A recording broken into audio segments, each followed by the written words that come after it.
The animals came from far and near across the dusty African plain. They came on patting paws and pounding hooves and flapping wings. Each beast, from the tiniest ant to the largest elephant, made its way to Pride Rock. For that was the home of the Lion King, and this was a special day in the Pride Lands.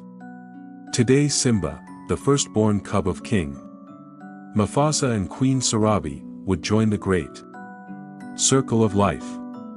The animals took their places and bowed to King Mufasa. Then Rafiki, the wise baboon, stood at the edge of Pride Rock and held up the little cub for all to see. A great cry rose from all the animals.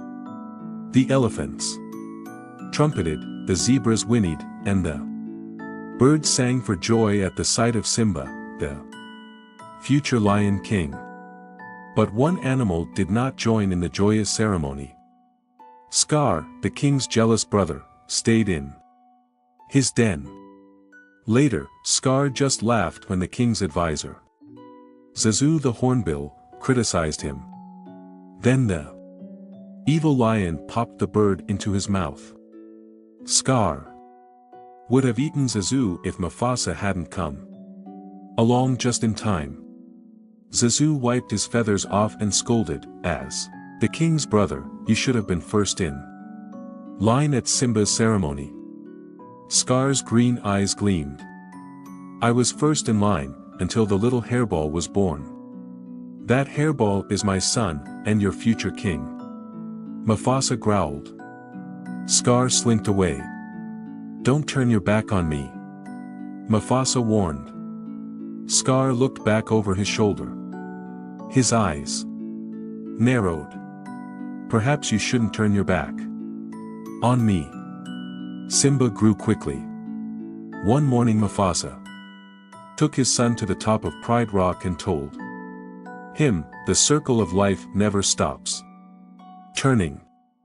One day the sun will set on my time as ruler and rise with you as king. Then everything the light touches will be yours." "What about that shadowy place?" Simba asked. Mufasa declared, "You must never go there." Suddenly Zazu swooped down and squawked, "Hyenas in the Pride Lands." Mufasa frowned. "Zazu, take Simba home." "Ah, Dad, can't I come?" Simba whined. Mufasa shook his mighty mane. Fighting savage hyenas was no job for a cub. Later, Simba asked his uncle Scar about the shadowy place. An evil plan formed in Scar's mind. "Only the bravest lions go to the elephant graveyard," Scar told him. He knew the foolish cub would go there just to prove his bravery. Scar was right. Simba couldn't wait to go to the elephant graveyard with his best friend, Nala. But how could they go with Zazu watching every move they made? "We've got to ditch the dodo," Simba whispered. Nala giggled and agreed. Soon the two friends found a way to escape their feathered babysitter. Before long the young lions had reached the dark, mysterious place beyond the borders of the Pride Lands.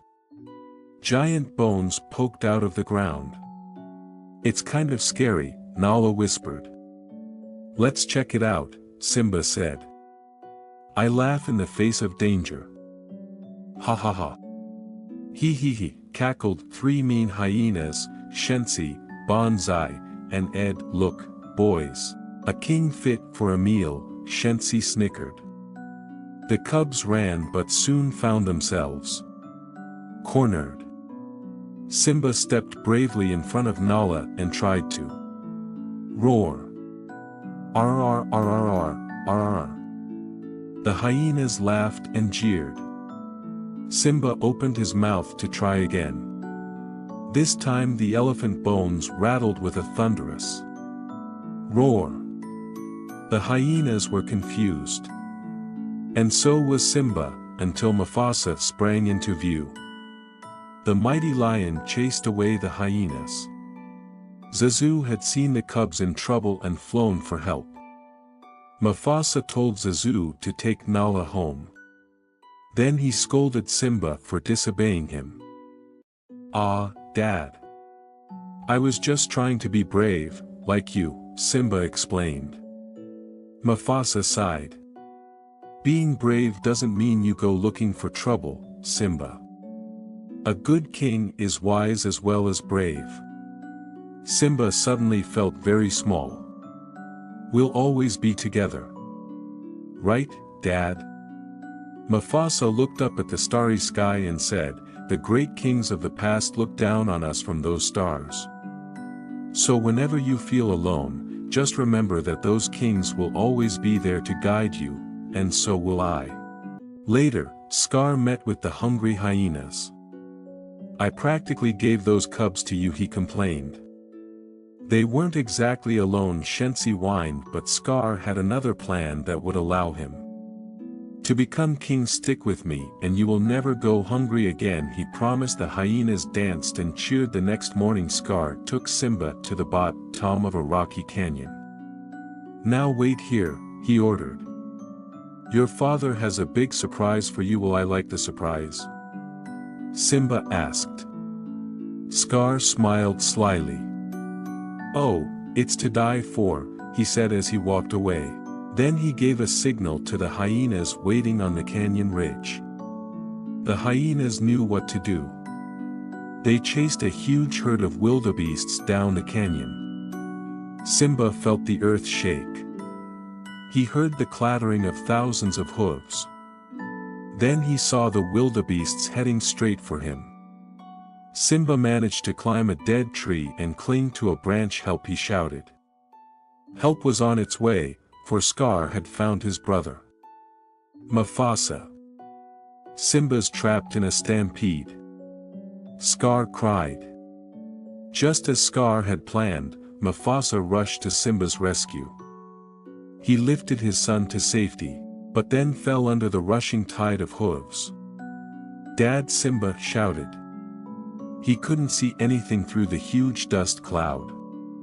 Mufasa tried to pull himself up the steep rocks. From above, Scar watched his brother struggle. "Help me! Brother, help me!" Mufasa pleaded. Scar reached for Mufasa's paws. He pulled his brother close and whispered, "Long live the king!" Then Scar let go and watched Mufasa tumble down the steep slope. When the stampede was over, Simba found his father lying lifeless in the dust. "No! Simba!" wailed. Scar came to the sobbing cub's side. "What have you done?" he accused.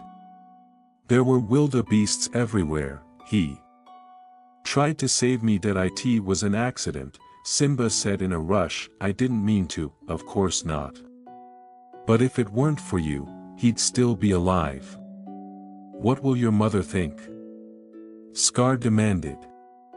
Simba looked stricken. "What should I do?" "Run away," Scar advised. "Run away, and never come back." Scar watched Simba run. Then he sent the hyenas after him. The hyenas chased Simba to the border of the Pride Lands. The cub dived into a thicket of thorns at the edge of a great desert. The hyenas looked at the sharp thorns, then at the desert. "The cub won't last a day out there," Shenzi declared. Simba ran until he could run no more. The thirsty cub collapsed on the sand. Vultures circled him hungrily, but Timon the meerkat and his fat friend, Pumbaa the warthog, chased away the vultures. Simba woke up in their jungle home. "Where are you from?" Timon asked. Simba sighed. "It doesn't matter. I can't go back." "What did you do, kid?" Pumbaa wondered. "Something terrible," Simba replied. Timon shrugged. "Who cares? You've got to put the past behind you. Hakuna Matata." "What?" Simba asked.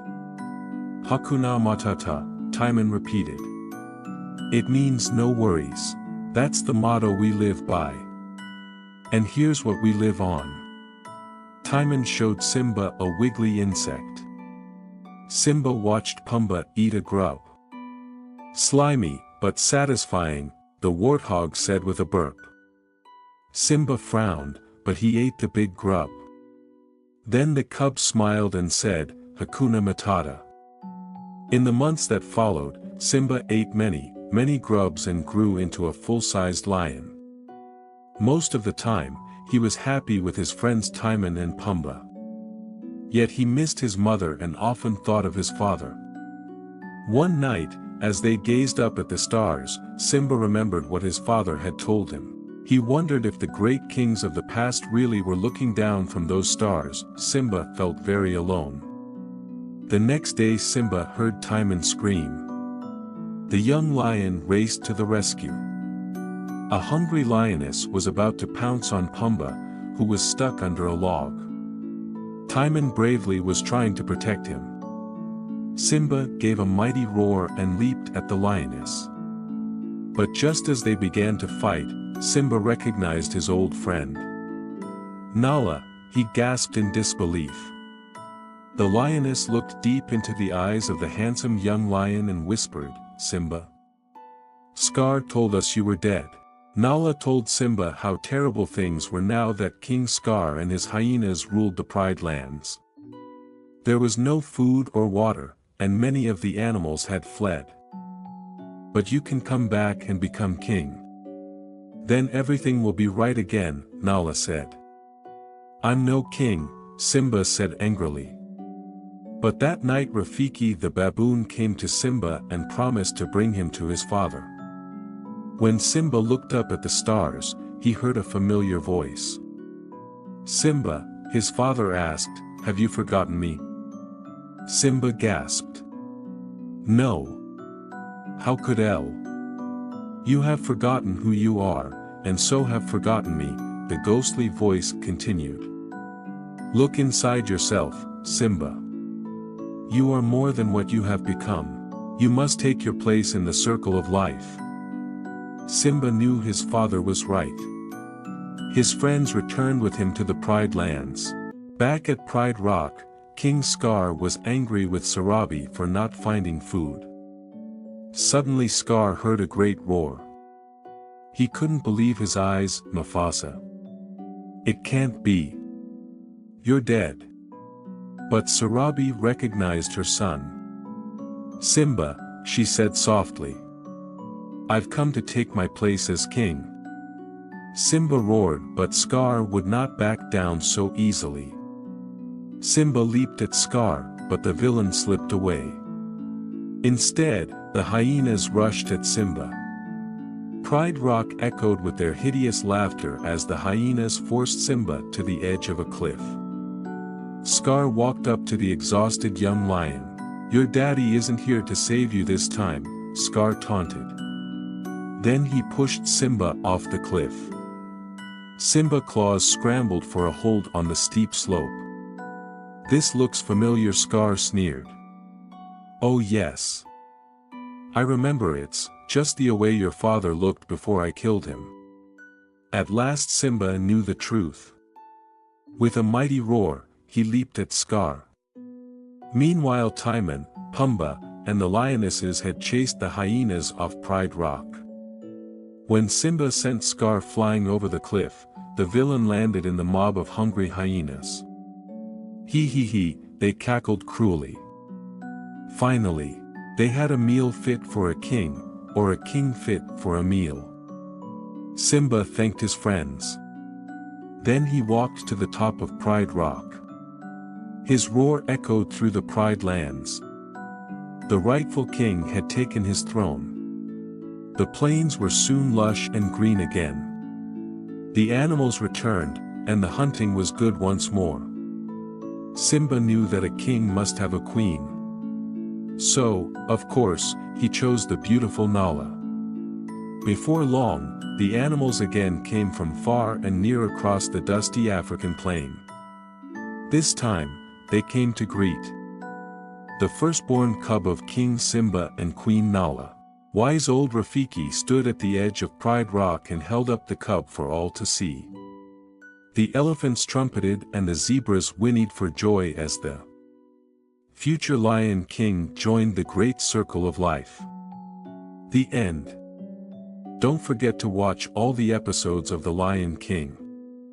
Make sure that you are subscribed to receive all the new videos.